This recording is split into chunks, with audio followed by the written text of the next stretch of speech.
How much damage is being done at the moment, in your view?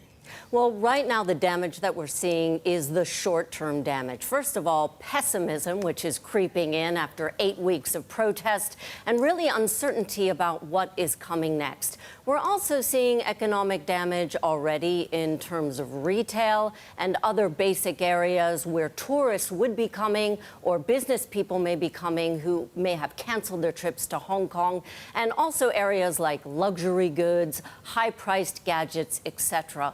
In terms of the real lasting damage, it would really take a few months if these protests continue to see what international companies would do if this continues long term. And hopefully that won't happen, because who wants to lose Hong Kong as a premier international finance center? I can think of several, but never mind. Now, the Hong Kong Liberal Party spokesman, James Tien, was on with us earlier, and he's been pointing to the administration here in Hong Kong and perhaps pointing the finger there to some extent. I think that you guys are thinking along the same lines, but have a listen. Well, have a listen, first of all, to what he says. Our chief executive, Carrie Lam, she's a very capable person, but we all know she used to be a civil servant, and usually they just carry out order. And all of a sudden, this becomes a political problem. The extradition bill originally started off with just sending a murderer back to Taiwan, but she's making a mountain out of a molehill. Thoughts? Well, one of the problems here is who to listen to and how to listen to. I don't want to get into the political details at the chamber. We're about business.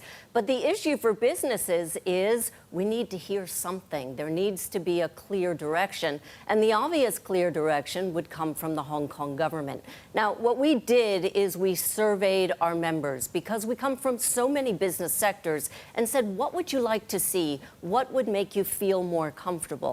And the obvious answer was direction from the government, clear communication, and the thing that started it all in this first place, which is the extradition bill and the withdrawal of the bill, would send a very clear signal. That's what our members are telling us.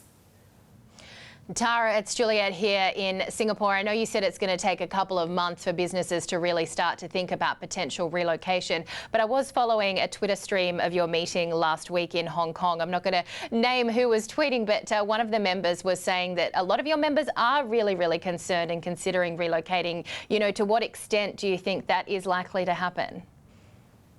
Yeah, I wouldn't say that people aren't considering it. What I'm saying is people aren't doing it yet. And I think backup plans and looking at alternatives would be normal for a big international company in this type of environment of uncertainty. The Asia market overall is very important for American and international companies. They need a secure base to operate when they're in Asia. Now, Hong Kong makes perfect sense when things are calm and comfortable. It has rule of law, it has wonderful connectivity, and hopefully long-term, that can be restored. But companies need to have a plan as to how they can operate. One of the government spokespeople was also saying, look, a lot of these protests are happening on the weekend, so perhaps not really impacting business. Is that, I guess, the sense that you get from day-to-day business aspects as well, that Monday to Friday, for the most part, things are going as normal? Well, I walked into the office today without any worry about my own security or whether I'd be able to catch a taxi. And generally, inefficient Hong Kong, everything is working normally during the week. But behind the scenes, there is a lot of talk at the coffee machines. It is the subject of the day at lunch, and especially for Hong Kongers, many of whom live in neighborhoods like Yuen Long or who live across Hong Kong, of course, it's a more emotional time here, and it is a main topic of discussion. But as far as efficiency goes, unless there's a protest during the weekday, things are operating relatively normally. We could have a general strike very soon as well. Well, we could, and we did see that at the airport last week. We had a protest and sit-in there, and that was concerning. The thing is, if it carries on, that's the problem here. So the thing we're also waiting for today is a response from Beijing itself, which is rather unprecedented, actually. I'm not going to ask you to comment on what they're going to say, but what do you think they need to do in order to assuage what's happening here? It's all about one country, two systems, and the maintenance and understanding of what one country, two systems is.